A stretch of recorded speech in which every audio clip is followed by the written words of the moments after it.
Assalamualaikum warahmatullahi wabarakatuh. Hai teman-teman, apa kabar? Semoga selalu dalam keadaan sehat ya. Kami di sini dari kelompok 1 yang beranggotakan 7 orang, diantaranya ada Aulia Lutfiah, Bagas Prianggara Widianto, Kelvin Muhammad Adam, Dira Nur Aulia, Maula Ismatul Khairiyah, M. Randy Aditya, dan Valeri Citra Palar. Kami akan menampilkan video yang di dalamnya berisikan materi mengenai manajemen kualitas. Teman-teman penasaran gak sih apa itu manajemen kualitas? Jika penasaran, yuk mari kita tonton videonya dan kita cermati materinya. Happy watching! Baik, di sini saya akan menjelaskan materi tentang mutu dalam mata kuliah manajemen operasional lanjutan, di mana definisi mutu ini secara luas. Mutu mengacu pada kemampuan suatu produk atau jasa yang secara konsisten mempertemukan atau melebihi kriteria atau ekspektasi konsumen. Konsumen yang berbeda memiliki kriteria yang berbeda, sehingga definisi kerja dari mutu adalah bergantungan pada tiga tujuan pengawasan mutu. Yang pertama, agar barang hasil produksi dapat mencapai standar mutu yang telah diterapkan. Yang kedua, mengusahakan agar biaya inspeksi dapat menjadi sekecil mungkin.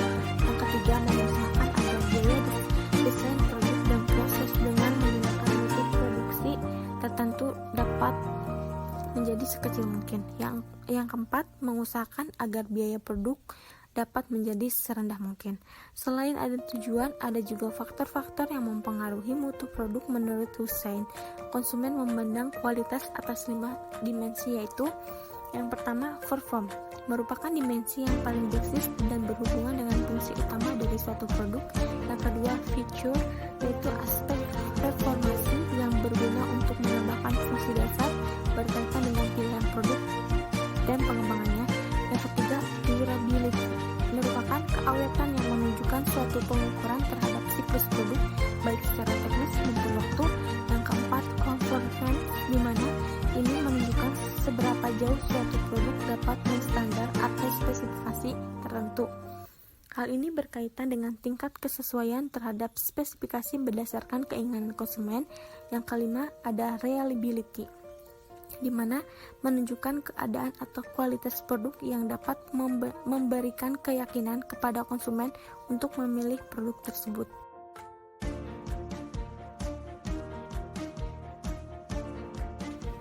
Manfaat mutu merupakan tugas bagi operasional dalam menentukan titik kritis. Pencapaian target mutu akan bermanfaat bagi perusahaan di dalam menempatkan posisinya di pasaran, market position. Dengan demikian, mutu bermanfaat bagi perusahaan dalam penentuan hal berikut. Yang pertama, reputasi perusahaan, confine reputation. Apabila posisi perusahaan dapat sebagai pemimpin pasar, market leader, keadaan ini menunjukkan bahwa mutu perusahaan lebih baik dibandingkan pesaing lainnya. Sebaliknya, apabila perusahaan hanya pengikut pasar, market follower, maka perusahaan harus berusaha mengendalikan mutu produknya untuk lebih baik lagi. Yang kedua, pertanggungjawaban produk reliability merupakan suatu tantangan bagi perusahaan di dalam memasarkan suatu produk. Apabila produk menimbulkan permasalahan bagi pelanggan atau pasar, adalah merupakan tanggung jawab dari perusahaan secara material maupun secara moral. Yang ketiga, aspek global inflation. Dalam era globalisasi, yang diartikan bahwa setiap barang atau jasa yang dipasarkan secara internasional harus mampu bersaing di dalam mutu dari segi harga yang lebih murah, serta desain yang sesuai dengan permintaan pasar internasional. Akibatnya adalah bahwa aspek global akan berpengaruh secara langsung terhadap mutu suatu hasil dari proses operasional. Ada juga target mutu, quality award. Untuk mencapai target perusahaan, baik di dalam pencapaian misi seperti kelangsungan perusahaan jangka panjang atau strategi perusahaan di dalam menciptakan probabilitas atau laba, dapat tercapai apabila mutu hasil produksinya diakui melalui standarisasi dari lembaga-lembaga yang secara internasional dikenal International Standard Organization (ISO) 9000, yang merupakan suatu paket pengembangan yang terdiri dari 5 standar mutu dari Fundament Mutu Proses Management. Sejak tahun 1187, ISO diakui 91 negara di dunia termasuk USA. Selanjutnya, ISO mengeluarkan seri terbaru yaitu ISO 14000 yang merupakan standar dasar terhadap manajemen lingkungan yang terdiri dari 5 isu utama. Yang pertama, manajemen lingkungan, environmental management. Yang kedua, pemeriksaan, auditing. Yang ketiga, evaluasi performa, performance evaluation. Yang keempat, pelabelan, labeling. Dan kelima, kebutuhan siklus kehidupan.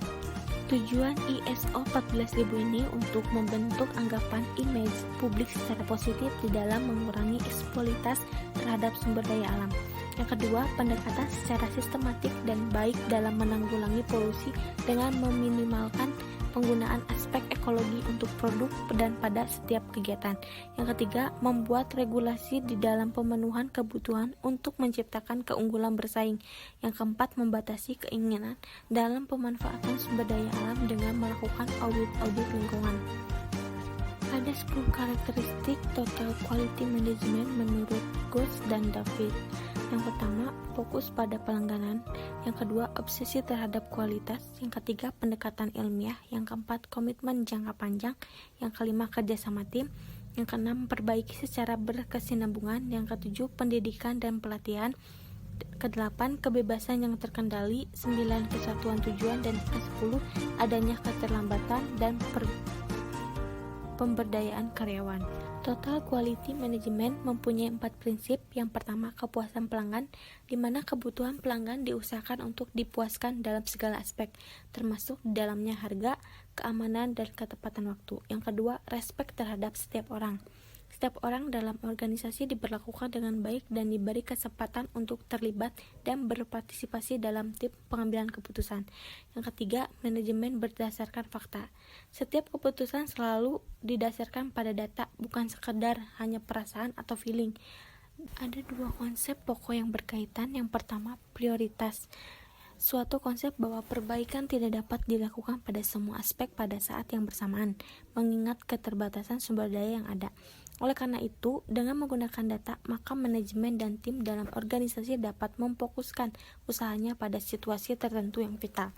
Yang kedua, variasi atau variabilitas kinerja manusia. Data statistik dapat memberikan gambaran mengenai variabilitas yang merupakan bagian yang wajar dari setiap sistem organisasi. Dengan demikian, organisasi dapat memprediksi hasil dari setiap keputusan dan tindakan yang dilakukan. Yang keempat, perbaikan berkesinambungan. Melakukan proses secara sistematik dalam melaksanakan perbaikan berkesinambungan. Konsep siklus yang terdiri dari langkah-langkah perencanaan, pelaksanaan rencana, pemeriksaan hasil pelaksanaan rencana, dan tindakan korektif terhadap hasil yang diperoleh.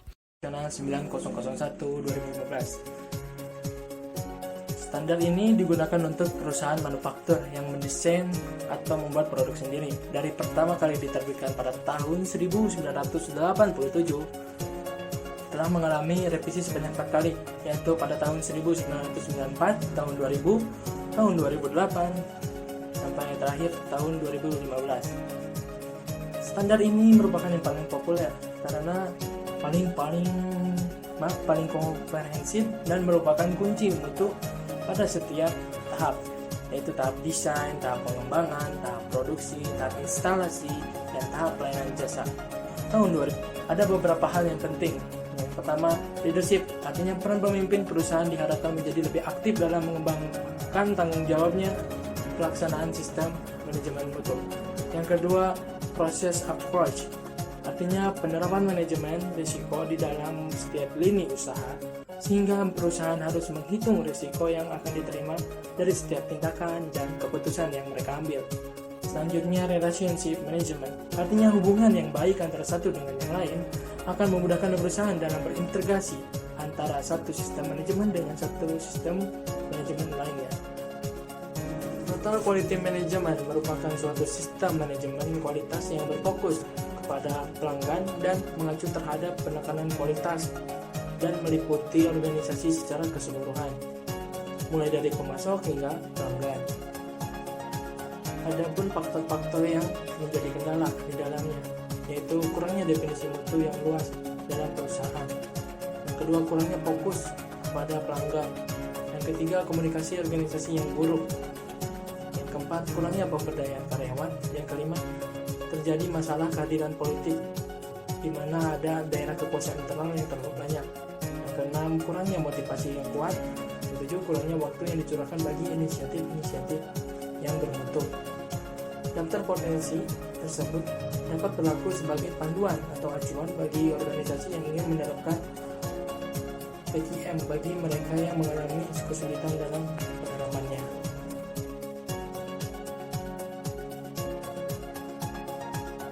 Selanjutnya, 7 konsep program Total Quality Management yang efektif. Yang pertama, perbaikan berkesinambungan.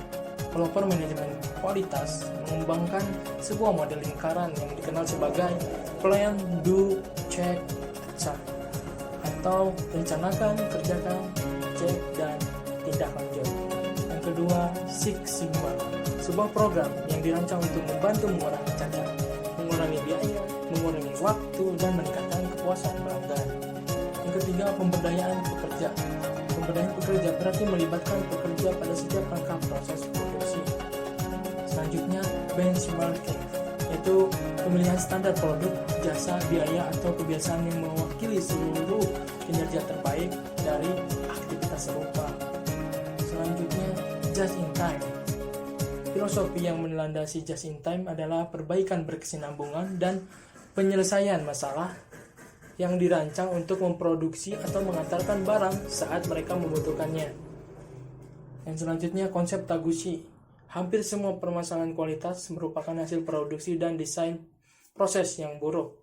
Genichi Taguchi memberikan 3 konsep yang bertujuan memperbaiki kualitas produk dan proses, yaitu ketangguhan kualitas, fungsi kerugian kualitas, dan kualitas berorientasi sasaran. Selanjutnya, pengetahuan mengenai perangkat TQM dibagi menjadi 2. Yang pertama, lembar periksa adalah suatu formulir yang dirancang untuk mencatat data.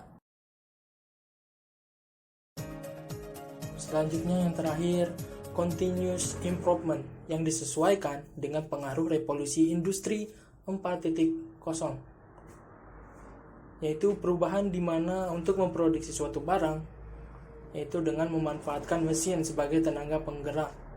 Revolusi industri ini hadir untuk menjawab permasalahan efektivitas dan efisiensi dalam suatu barang. Dalam bidang industri yang sebelumnya masih mengandalkan tenaga manusia di dalam proses produksi barang, namun saat ini barang dibuat secara massal dengan menggunakan mesin dan berteknologi canggih. Keadaan seperti ini dikenal sebagai revolusi industri 4.0. Tidak dapat dipungkiri, perlahan semua sudah beralih ke arah digital, sehingga interaksi antar manusia dan teknologi sudah tidak terelakkan lagi.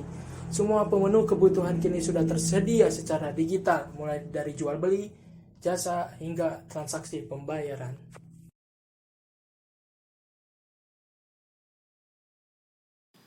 Bagaimana teman-teman? Mudah untuk dipahami kan materinya? Terima kasih ya telah menonton. Sampai jumpa.